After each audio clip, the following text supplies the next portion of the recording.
Hello बच्चों, आइए प्रश्न को देखते हैं। दो पासों को एक साथ फेंका जाता है और प्राप्त संख्याओं का योगफल नोट कर लिया जाता है। घटनाएं ई एफ जी क्रमशः योगफल 4, योगफल 9 या 9 से अधिक तथा योगफल 5 से भाज्य को निरूपित करती है। तो यहाँ पे पी, पी एफ और पीजी मतलब तीनों की प्रायिकताओं का परिकलन हमें करना है और निर्णय करना है कि घटनाओं का कौन सा युग्म या जोड़ा स्वतंत्र है।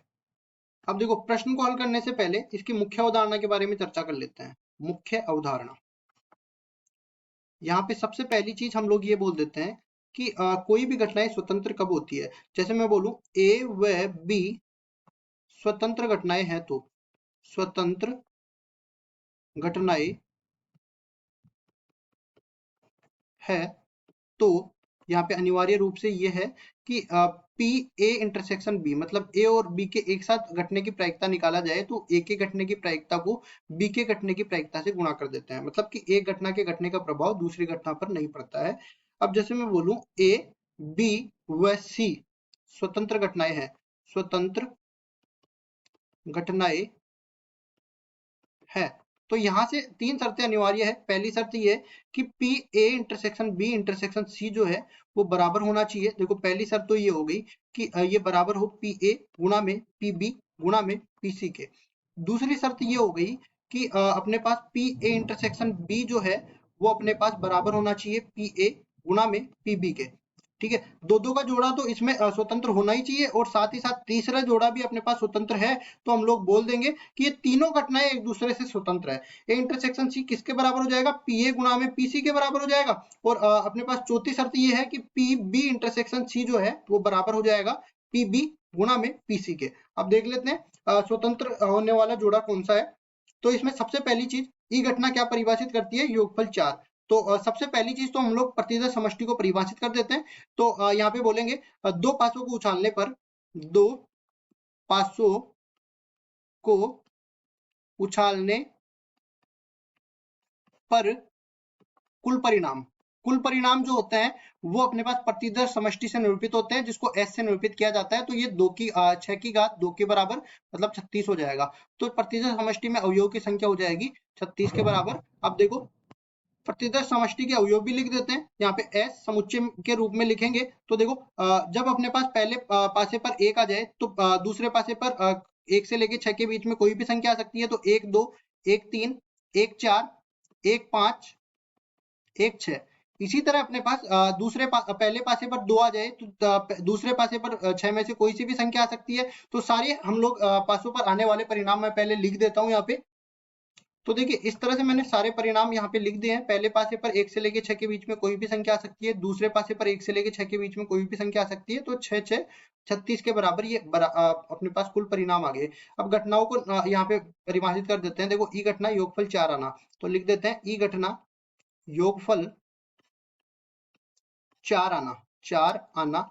तो यहाँ पे सबसे पहले ई की घटनाएं यहाँ पे निरूपित कर देते हैं। देखो, ई में कौन कौन सी आ रही है, योगफल 4 आना। तो योगफल 4 कहाँ कहाँ आ रहा है, 3 1 2 2 और 3 1 1 3। तो ये लिख देते हैं 3 1 2 2 और 1 3। इन तीनों में अपने पास योगफल 4 आ रहा है। तो अगर मैं इसमें अवयव की संख्या भी देखूं तो अवयव की संख्या किसके बराबर आ जाएगी, ये अपने पास बराबर आ जाएगी 3 के।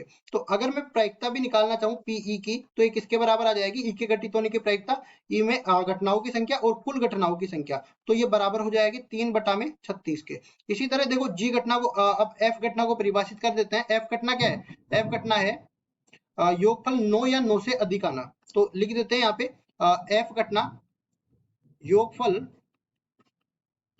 9 या 9 से अधिक आना, 9 से अधिक आना। तो यहाँ पे सीधा बोलेंगे कि देखो, पहले तो एफ को परिभाषित कर देते हैं, योगफल 9 या 9 से अधिक आना। तो इसमें कौन कौन से अवयव आ रहे हैं, 9 या 9 से अधिक आना। तो देखो 6 3 कितना होता है, 6 3 9 होता है। और इससे पहले वाला 6 2 होता है, 8 होता है। तो 9 या 9 से अधिक आना, तो एक तो देखो 6 3 आ जाएगा, फिर 5 4 आ जाएगा, 4 5 आ जाएगा, 3 6 आ जाएगा। ये तो योगफल 9 आ गया। अब योगफल 10, तो 6 4 5 5 4 6 6 5 5 6 और 6 6, ये सारे अवयव आ जाएंगे अपने पास। तो लिखते हैं इनको 6 3 5 4 4 5, लिखते हैं 6 3 3 6, फिर आएगा 5 4 4 5, फिर आएगा अपने पास देखो ये कितना बनेगा 6 4 4 6 और 5 5, लिखते हैं इसको भी 6 4 4 5 सॉरी 4 6, फिर आएगा 5 5। अब देखो योगफल 11 आना, तो ये 6 5 और 5 6 आ जाएगा, तो लिखते हैं इसको भी 6 5 और 5 6, फिर एक योगफल 12 आना, मतलब कि 6 6 आ जाएगा। तो इसमें अवयव की संख्या देख लेते हैं 1 2 3 4 5 6 7 8 9 10। तो इसमें देखो NF किसके बराबर आ जाएगा, 10 के बराबर आ गया। और अगर मैं PF भी निकालना चाहूं तो ये किसके बराबर हो जाएगा, NF बटा में NS के बराबर हो जाएगा। कुल मिला के 10 बटा में 36 के बराबर आ गया। अब देख लेते हैं जी घटना को परिभाषित करते हैं, तो जी घटना क्या हो जाएगा, योगफल 5 संख्या 5 से भाज्य। तो लिखते हैं इसको योगफल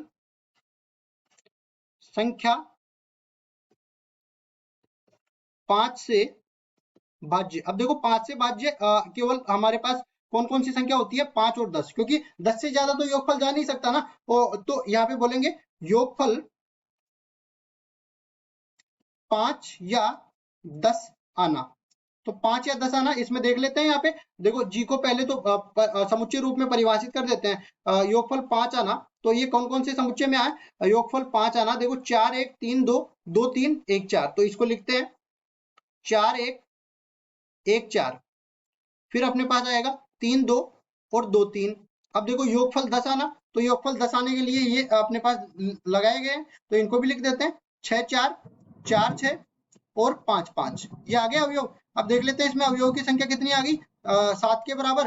तो NG कितना किसके बराबर हो जाएगा, 7 के बराबर, और PG किसके बराबर हो जाएगा, 7 बटा में 36 के बराबर। अब देखो जोड़े देख लेते हैं कौन कौन से स्वतंत्र है। तो यहाँ पे सबसे पहली चीज हम लोग निकालेंगे E इंटरसेक्शन F किसके बराबर है, E इंटरसेक्शन F। यहाँ पे देखो पहले और E और F में अपने पास उभयनिष्ठ अवयव कौन सा है, कोई नहीं है, मतलब फाई के बराबर। तो यहाँ पे सीधा ही बोल देंगे कि PE इंटरसेक्शन में F ये किसके बराबर हो जाएगा, देखो अवयव कितने हैं 0, तो पूरा 0 के बराबर आ जाएगा। ठीक है, इसी तरह अगर मैं PE इंटरसेक्शन G की बात करूं, तो इसमें देखो क्या हो जाएगा, इसमें भी कोई अवयव उभयनिष्ठ नहीं है, तो इसमें भी फाई अवयव आ जाएगा। और देख लेते हैं PE इंटरसेक्शन में G, इसकी प्रायिकता का मान 0 के बराबर आ जाएगा। अब देख लेते हैं हमारे पास F और G में उभयनिष्ठ अवयवों की संख्या देख लेते हैं। तो उभयनिष्ठ अवयव जो अपने पास 10 योगफल हो जाए, मतलब कि 6 4, फिर आ जाएगा अपने पास कितना 4 6, फिर आ जाएगा अपने पास 5 5। मतलब कि इसमें अगर मैं अवयवों की संख्या देखना चाहूँ ना F इंटरसेक्शन G में, तो ये अवयवों की संख्या 3 के बराबर हो जाएगी। अब 3 के बराबर हो गई, तो इसमें देखो प्रायिकता भी देख लेते हैं PF intersection G। PF intersection G की जो प्रायिकता है वो 3 बटा 36 के बराबर आ जाएगी। तो देखो यहाँ पे सबसे पहली चीज स्वतंत्र होने के लिए ये अनिवार्य है। देखो E और F स्वतंत्र है, तो PE इंटरसेक्शन F ये 0 के बराबर आ गया। लेकिन हम लोग जानते हैं कि PE और PF, तो हम लोग देख लेते हैं स्वतंत्र होने के लिए, स्वतंत्र होने के लिए स्वतंत्र होने के लिए एक एक की तुलना कर लेता हूं। देखो पहली चीज E व F में, E और F में हम लोग जानते हैं कि PE इंटरसेक्शन F ये हमने निकाला है 0 के बराबर, लेकिन PE और गुणा में PF ये किसके बराबर आ जाएगा, ये अलग अलग हमने निकाला है किसके बराबर, 3 बटा 36 और 10 बटा 36।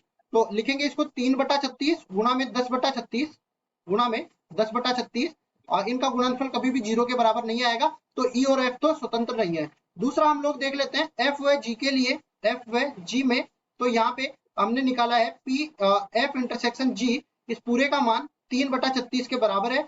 लेकिन PF गुणा में PG, PF गुणा में PG इसका मान निकालते हैं, तो PF का मान तो 10 बटा 36 है, और PG का मान कितना है, PG का मान हमने निकाला है कितना 7 बटा 36 के बराबर, 7 बटा 36। इसको आगे हल करने पर ये कभी भी 3 बटा 36 के बराबर नहीं आएगा। तो ये अपने पास F और G भी स्वतंत्र नहीं है। इसी तरह तीसरे E व G में देख लेंगे, E व G में हमारे पास P E इंटरसेक्शन G जो है वो तो 0 के बराबर है, लेकिन हमने अलग अलग प्रायिकताएं निकाली है। तो PE और PG इन दोनों का गुणनफल कभी भी 0 के बराबर नहीं आएगा। तो E और G भी स्वतंत्र नहीं है। और अगर ये तीनों ही स्वतंत्र, एक दो दो के जोड़े स्वतंत्र नहीं है, तो तीनों घटनाएं तो कहां से स्वतंत्र होगी, तो हमने ये बता दिया है कि किसी भी कोई भी जोड़ा स्वतंत्र नहीं होगा, तो यहाँ पे देखो हमें क्या बोला था, पीई पीएफ पीजी निकालिए और निर्णय कीजिए कि घटनाओं का कौन सा जोड़ा या कौन सा युग्म स्वतंत्र है। तो कोई भी जोड़ा यहाँ पे स्वतंत्र नहीं है। तो सारी चीजें हमने निकाल के बता दी है और यही हमारे उत्तर है। आशा करता हूँ ये सवाल आपको समझ में आया होगा। धन्यवाद।